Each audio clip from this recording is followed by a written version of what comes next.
Good morning. Today is 7 December 2024, Saturday. Wisdom of Word of God morning ડિવોશનમાં આપ સર્વનો આવકાર કરવામાં આવે છે અને પ્રેમી સલામ પાઠવવામાં આવે છે. આજે સવારે આપણે પ્રભુના વચનોમાંથી નીચી વચનોનું પુસ્તક એનો 11મો અધ્યાય અને એની 16મી કલમ પર ટૂંકું મનન કરવા માગીએ છીએ. નીતિ વચન 11 અને 16, પ્રોવર્બ્સ ચેપ્ટર 11 વર્સ 16. અને પ્રભુનું વચન આ પ્રમાણે કહે છે, સુશીલ સ્ત્રી આબરૂને સાચવી રાખે છે અને જુલ્મી માણસો દ્રવ્ય સાચવી રાખે છે. A gracious woman gets honour and violent men get rich. અહીંયા જે આપણે પ્રભુનું વચન જે જોઈએ છે, નીતિવચન 11મો અધ્યાય એની 16મી કલમ, અને ત્યાં નીતિવચનો જે સુલેમાને લખ્યા છે અને એમાં આજે સવારે આપણને ખાસ પ્રકારનું શિક્ષણ આપે છે. Most important thing on our life is our character. આપણા જીવનમાં સૌથી જો કોઈ મહત્ત્વની બાબત હોય તો એ આપણું ચરિત્ર છે. અને એ સંબંધી ખાસ આ વચન એ બે ભાગમાં એ આપણને પ્રકાશ પાડે છે. અને એમાં જે ઉદાહરણ આપવામાં આવ્યું છે, જે કોન્ટ્રાસ્ટ બંને બાબતોનો એ જોવા મળે છે.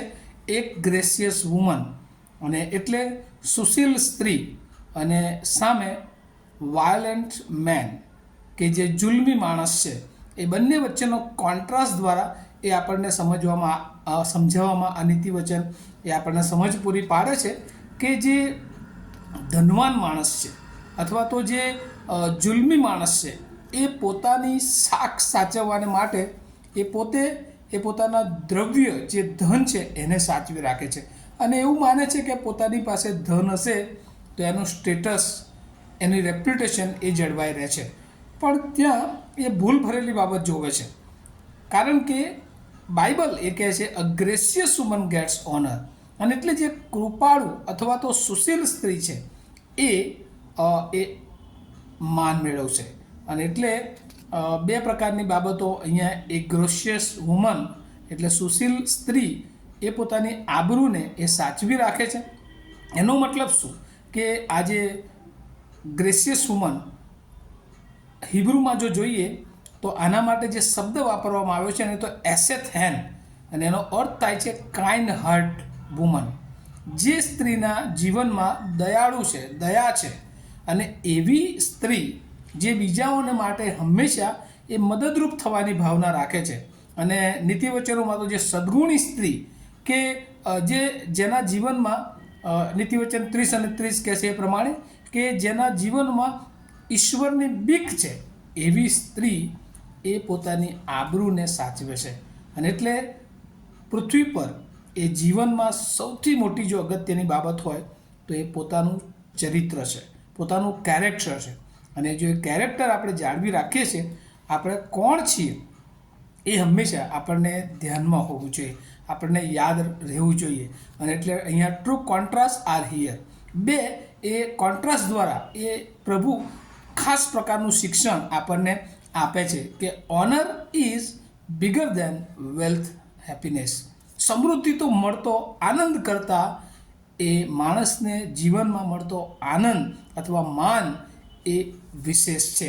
અને એટલા માટે કે આ એક પ્રકારનું નેચરલ રિવાર્ડ કહી શકાય એવું કે આપણને એક ઇનામ ઈશ્વર એ આપે છે. અને એટલે હંમેશા પ્રભુ આપણને શીખવે છે કેર ઓફ અવર રેપ્યુટેશન. આપણે ઈશ્વરના બાળકો છીએ, આપણે ઈશ્વરની ઓળખ ધરાવીએ છીએ, અને એટલે આપણું ખાસ પ્રકારનું વર્તણૂક, આપણી રેપ્યુટેશન એ આપણી હોવી જોઈએ. અને એ રેપ્યુટેશન પ્રમાણે, એ સ્ટેટસ પ્રમાણે આપણે પ્રોટોકોલ પ્રમાણે આપણા જીવનને એ આગળ વધારવું જોઈએ. માન વગરનું જીવન જીવવું એ આપણા માટે અયોગ્ય છે. અને એટલે હંમેશા આપણે ઈશ્વર આપણને માન આપે છે, અને એટલે એ માન આપણે મેળવવાનો પ્રયત્ન ન કરવો જોઈએ, પણ ઈશ્વર એ આ પૃથ્વી પરની સમૃદ્ધિ કરતાં વધારે જે એના બાળકો છે એને માન અપાવે છે. અને નીતિવચન એનો 31મો અધ્યાય અને 31મી કલમમાં પણ લખવામાં આવ્યું છે, તેના હાથની પેદાશમાંથી તેને આપો અને તેના કામોને માટે ભાગળોમાં તેની પ્રશંસા કરો. Let her work praise her. આપણા કામોને લીધે ઈશ્વર આપણા જીવનને એ માન આપે છે, અને એટલે આપણું કામ એ હંમેશા આપણા જીવનને પ્રભુની બીકમાં, પ્રભુની ભયમાં અને પ્રભુની ઓળખ એ આપણા જીવન દ્વારા બીજાને એ આપનાર હોવું જોઈએ. અને એટલે જીવનમાં જે બહુ મહત્ત્વની બાબતો છે એ છે, અને એ તો આપણું કેરેક્ટર.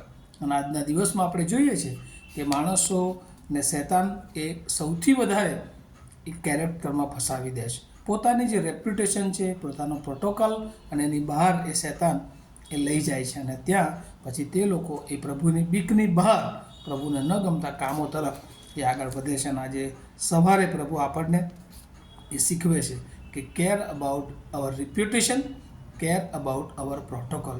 આપણું સ્ટેટસ શું છે, આપણે કોણ છે, આપણે પ્રભુના બાળકો છીએ, અને એટલે જે માર્ગે આપણે ન જવું જોઈએ એ માર્ગે આપણે ન જ જવું જોઈએ. ગઈકાલે પણ આપણે શીખ્યા હતા કે સેલ્ફ કંટ્રોલ અને સેલ્ફ ડિસિપ્લિન એ આપણા જીવનનું મુખ્ય એ પાસાઓમાં એ ધ્યેય માનીને જો આગળ વધીએ છીએ તો ચોક્કસ પ્રભુ આપણું રક્ષણ કરે છે. અને એટલે જેમ સુશીલ સ્ત્રી એ આબરૂને સાચવું રાખે છે, કારણ કે એના જીવનને માટે જે આબરૂ છે એનું એ મહત્ત્વની બાબત છે, જ્યારે જુલ્મી માણસને માટે એ દ્રવ્ય સાચવી રાખે છે. હવે આપણે એ આપણા જીવનને એ આ બંને કોન્ટ્રાસ્ટમાં મૂકવાના છે. શું આપણે આપણા દ્રવ્ય પર વધારે ધ્યાન આપીએ છીએ કે ઈશ્વર જે આપણને માન આપવા માગે છે એ જીવનને વધારે ધ્યાન આપીએ છીએ? અને જો આપણે એ આપણી પૃથ્વી પરની આ સમૃદ્ધિને મહત્ત્વ આપીએ છીએ તો ચોક્કસ એક દિવસ એ આપણને સાચવી શકશે નહીં. પણ જો આપણે ઈશ્વરની બીકમાં જીવન જીવીએ છીએ, આપણે પોતાની જાતને એ પ્રભુના સ્ટેટસ તરીકે પ્રભુ જે ઈચ્છે છે એ રીતે બીજાની આગળ જીવન, આબરૂહીન નહીં પણ આબરૂ સાથેનું જીવન એ જો આપણે જીવીએ છીએ તો પ્રભુ ચોક્કસ આપણા જીવનને એ માન અપાવે છે, અને આપણા જીવન દ્વારા ઘણા બધા લોકોને એ પ્રભુ પાસે લાવે છે. અને આજે સવારે પ્રભુ આપણને બધાને એવી કૃપા આપે કે આપણે આપણા જીવનોમાં પણ આપણું એ કેરેક્ટરને આપણે સાચવીએ.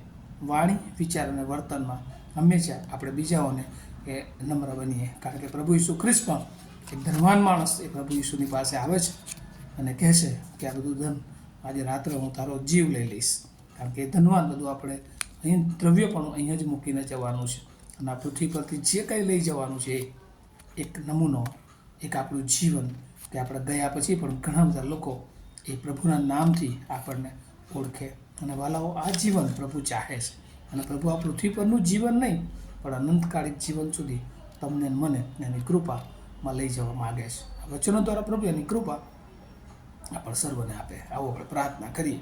અમારા અતિ પવિત્ર અને જીવંત ઈશ્વર, આબરૂ, માન એ અમારા જીવનને માટે મહત્ત્વનું છે. એ ધન કરતાં પણ વધારે મહત્ત્વનું છે. પણ ઘણી બધી વાર આ પૃથ્વી પર અમે ભૌતિક વાનામાં અમારી જાતોને લગાવીએ છીએ. ત્યારે આજે સવારે પ્રભુ તમારી બહુ કૃપામાં અમને સુશીલ સ્ત્રીની જેમ જે પોતાની આબરૂને સાચવી રાખે છે, અમે જ્ઞાની માણસો તરીકે તમારી ઓળખવાળા, તમારા ભયમાં, બીકમાં જીવન જીવી પ્રભુ અમારું માન જળવાય, અમારું રેપ્યુટેશન, અમારું ઓનર એ પ્રભુ તમે જાળવો છો. અને એટલે અમે તમારી બીકમાં, તમારા ભયમાં, અને જ્યાં અમારે જવું એ માર્ગે જે તમને ગમે છે એ જ માર્ગે અમે જનારા બનીએ એવી કૃપા માગતા અમારી પ્રાર્થના ઈસુ પ્રભુના નામમાં સાંભળો, તેનો સ્વીકાર કરો. Amen. Have a nice day to all of you. Thank you.